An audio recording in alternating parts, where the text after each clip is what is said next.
I am Denver, deckhand and de facto acting ship's cook. And I am also privileged to have this be my second tall ship where I get to dabble in some engineering assisting.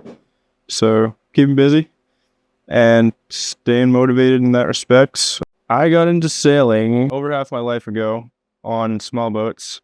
My mom is like a really big time sailor and captain and works on yachts in the winter, varnishing bright work at Crosby Yacht Yard.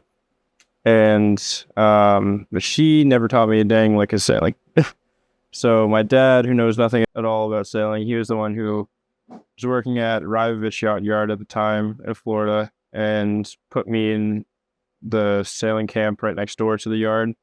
And I was a camper for one summer and then volunteered the next summer. And by 13 was making minimum wage as a U.S. sailing counselor. And then used that certification, I think like 2 or 3 years later to work as a town of Barnstable Kennedy sailing program sailing instructor in the summer of 2014.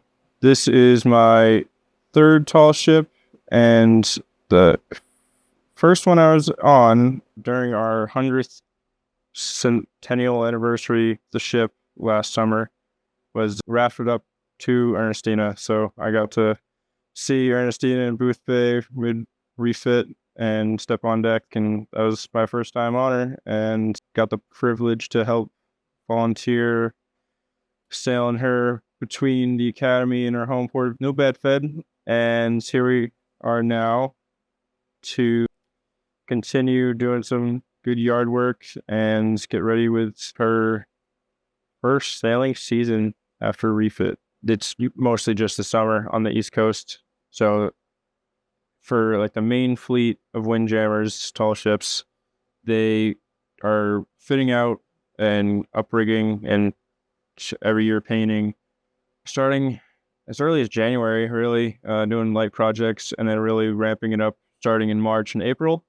And then in May, some boats, they get their first sales of the season going. And then even in late April, if it's possible, you get like a shakedown sale. That's the northernmost boats. I mean, besides Canada, I have no idea.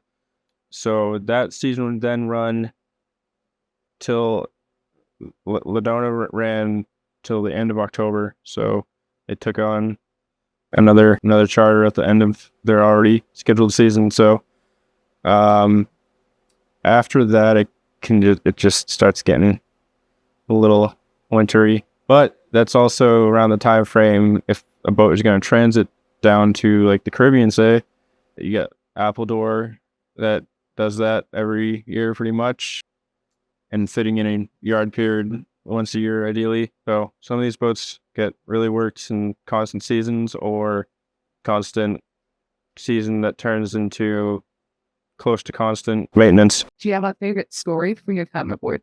The Ernestina. Yeah. So the first time sailing her, I was able to go out on the bowsprit and get an awesome view of us going 8.8 knots, was it?